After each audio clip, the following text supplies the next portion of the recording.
이 방법만 잘 알고 계셔도 임차인분들은 직접적인 피해를 어느 정도 막을 수 있고, 신속한 대응으로 인해 건물주님과 관리 소장님들께서는 민원에 대한 스트레스를 덜고 임차인들과의 신뢰를 형성하여 건물의 가치를 보호할 수 있습니다.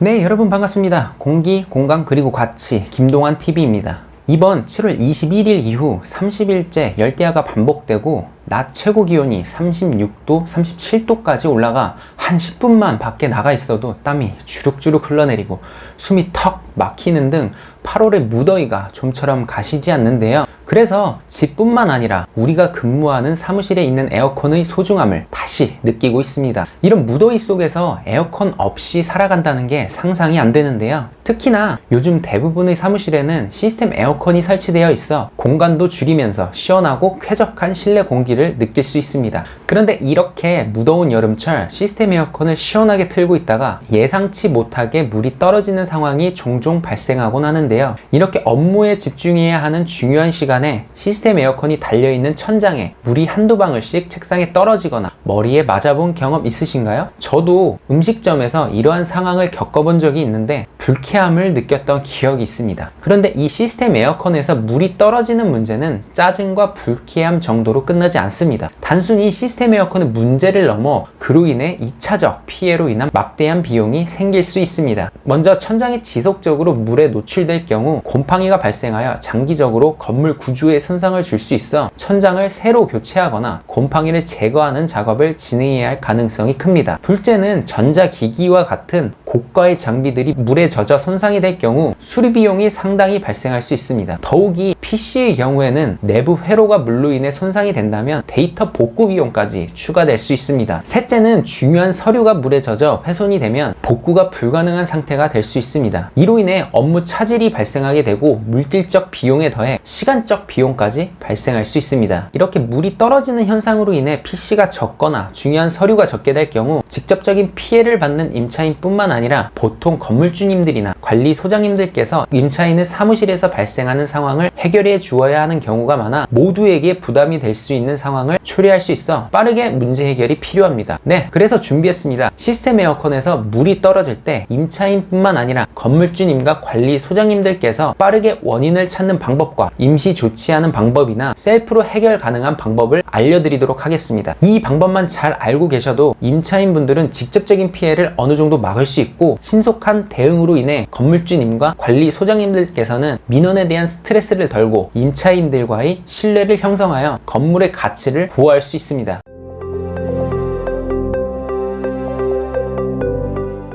네, 시스템 에어컨에서 물이 떨어지는 원인은 여러 가지가 있습니다. 그중 가장 대표적인 원인은 아마 결로 현상이라고 생각됩니다. 결로 현상이란 수분을 포함한 공기층의 온도가 이슬점 아래로 떨어지게 되면 공기층이 함유하고 있던 수분이 물체 표면에 물방울이 되어 맺히는 현상을 뜻합니다. 네, 말이 너무 어렵죠? 우리가 일상생활에서 가장 쉽게 볼 수 있는 결로 현상은 여름철 물컵에 시원한 얼음물을 담을 때 표면에 맺히는 물방울입니다. 차가운 얼음컵 표면에 뜨거운 공기가 닿아 순간적으로 기온이 내려가면서 주변이 시원해지고 수증기가 물방울이 되어 컵 표면에 맺히게 되죠. 시스템 에어컨도 마찬가지입니다. 뜨거운 공기를 실내기가 흡입하여 찬 공기를 실내로 공급하는데 이때 바람 토출구 및 바람 날개판에 이슬이 맺힐 수 있습니다. 특히나 여름철 습도까지 높은 날씨에서 더욱 빈번하게 나타날 수 있습니다. 따라서 결로 현상을 해결하기 위한 핵심은 실내 온도와 습도를 낮추는 것입니다. 먼저 에어컨 온도를 적절히 조절하는 것이 좋습니다. 에어컨 희망 온도를 실내 온도와 크게 차이나지 않도록 5도 이내로 유지하면 토출구 표면이 지나치게 차가워지는 것을 방지하여 결로 현상을 줄일 수 있습니다. 또한 시스템 에어컨의 제습 모드를 일정 시간 동안 동작시켜 주어 주변 습기를 제거하고 습도를 50에서 60% 사이로 유지하면 이슬을 제거할 수 있습니다. 특히 우리나라는 8월에 장마철이 있어 실내 습도를 적극적으로 관리하는 것이 필요합니다. 마지막은 시스템 에어컨의 공기 흐름을 원활하게 만들어야 합니다. 실내의 공기가 한 곳에 고이지 않고 잘 순환이 되도록 에어컨의 풍향을 조정을 하거나 서큘레이터를 사용하여 공기를 순환시키는 것이 좋습니다. 이렇게 하면 차가운 공기와 따뜻한 공기가 잘 섞여 결로가 발생할 가능성을 줄일 수 있습니다. 그리고 직바람을 막아주는 실내기 에어가이드가 설치되어 있다면 에어가이드 주위에도 이슬이 맺혀 물이 떨어질 수도 있으므로 에어가이드를 적당히 비스듬히 꺾어서 찬바람의 통로를 완전히 막지 않도록 하거나 이슬 맺힘을 방지할 수 있는 에어가이드 에어가이드로 교체하면 결로 현상을 해결할 수 있습니다. 두 번째 원인은 먼지거름 필터가 먼지로 막혀 있을 경우 물이 떨어질 수 있습니다.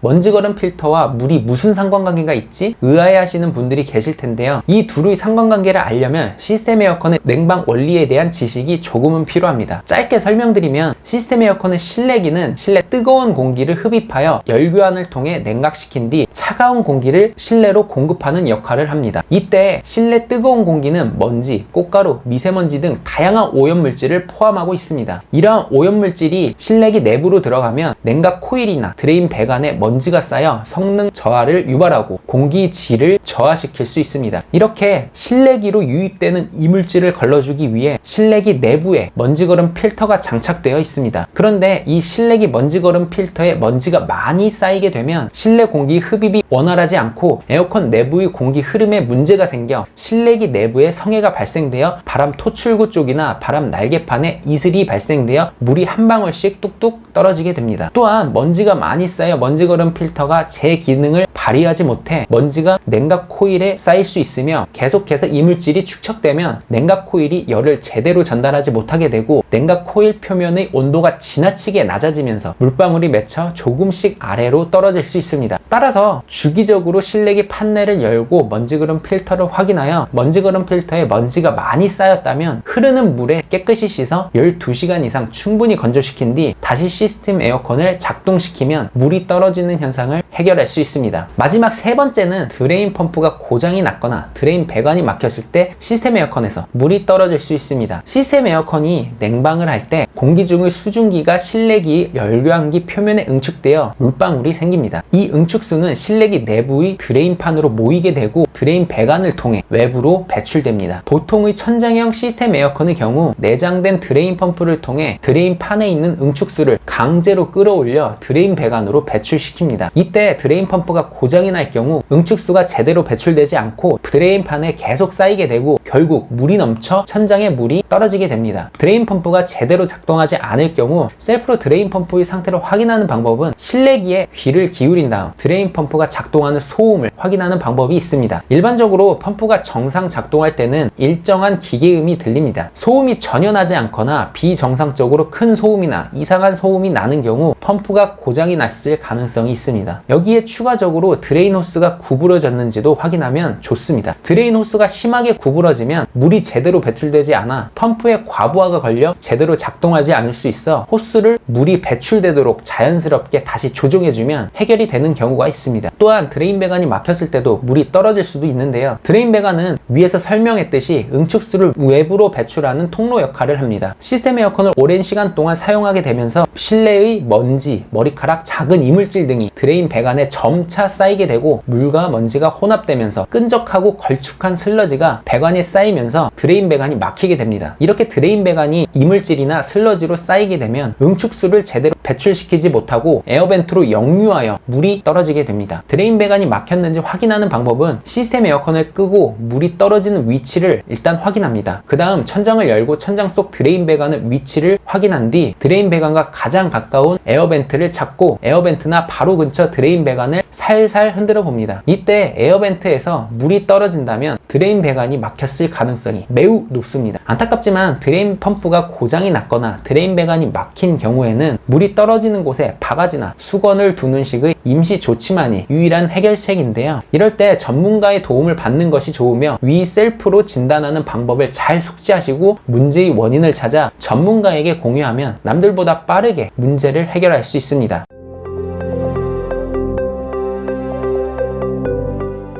네, 지금까지 시스템 에어컨에서 물이 떨어지는 대표적인 원인 3가지와 셀프 해결 방법에 대해서 알아보았습니다. 짧게 요약하면 먼저 첫 번째 원인은 결로 현상이 있으며 희망 온도와 실내 온도의 차이를 5도 이내로 유지하고 제습 모드를 통해 습도를 50에서 60% 정도로 유지, 그리고 에어컨 풍향 조절이나 서큘레이터 등을 통해 공기를 고르게 순환시키기 등을 통해 이 현상을 셀프로 해결할 수 있습니다. 두 번째 원인은 먼지거름 필터의 막힘으로 인해 발생하며 주기적으로 필터 필터를 깨끗이 세척하여 사용하면 해결할 수 있습니다. 마지막 세 번째 원인은 드레인 펌프가 제대로 작동하지 않거나 드레인 배관이 막혔을 때 발생하며 실내기 근처에서 드레인 펌프 기계음을 통해서 그리고 에어벤트나 바로 근처의 드레인 배관을 조심스럽게 흔들면서 해당 원인을 자가 진단할 수 있습니다. 위 방법들만 잘 숙지하고 계셔도 부품 수리 등의 1차적 비용뿐만 아니라 천정 텍스 교체, PC 교체 등의 2차적 비용까지도 충분히 절감할 수 있습니다. 그런데 만약 위 방법으로도 해결이 안 되거나 마지막 원인처럼 임시 방편책이 전부인 경우에는 전문가의 도움을 받아 해결하는 것이 좋습니다. 오늘 내용 어떠셨나요? 유익하셨나요? 오늘 내용이 유익하셨다면 구독과 좋아요 그리고 알람 설정까지 부탁드리며 오늘 설명드린 시스템 에어컨 누수 현상의 셀프 해결 방법과 관련하여 궁금한 점이 있거나 해당 현상 또는 다른 현상에 대해서 전문가의 도움이 필요하신 분들은 아래 댓글에 링크 남겨놓았으니 클릭해서 연락처 남겨주세요. 그럼 저는 다음 영상에서 다시 인사드리겠습니다. 감사합니다.